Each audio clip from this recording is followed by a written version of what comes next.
Hi everyone, Anne-Marie from InsuranceHotline.com here, making insurance so much easier for you to understand.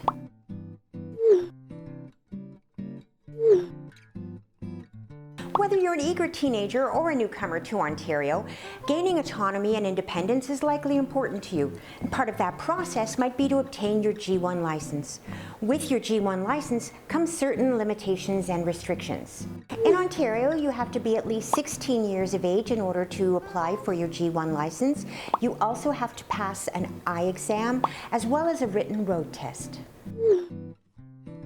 On the written test, you are tested on the rules of the roads, what the signs mean, what are the rules when you come to a four-way stop, and all of those kinds of things.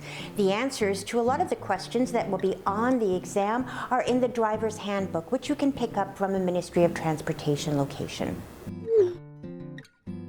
There are a number of restrictions that are in place while you're under a G1 or a learner's permit. You cannot drive between the hours of midnight and 5 a.m. You cannot have any alcohol in your system at all. You must be accompanied in the passenger side by a fully licensed driver with at least 4 years of experience. Each passenger in the back seat must have a seatbelt, and you cannot drive on any of the 400 series highways or highways where the speed exceeds 80 kilometers an hour.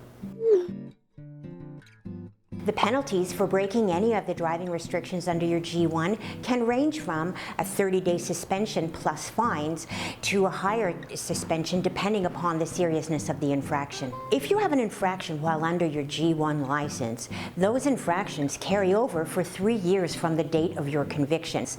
If you get your G2 or your G within that period, those violations still carry on and you will still end up paying an increased premium for those infractions on your insurance premiums. The G1 phase of the licensing process in Ontario lasts 12 months.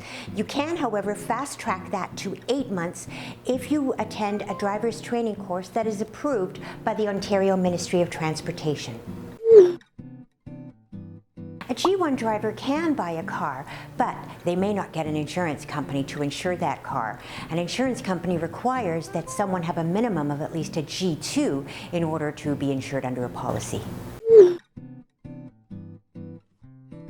Whenever there is a regular and frequent operator of your car, you really should let your insurance company know. However, if someone has a G1 permit only, there is no premium charged by the insurance company for that driver, since they're really not a full-time driver.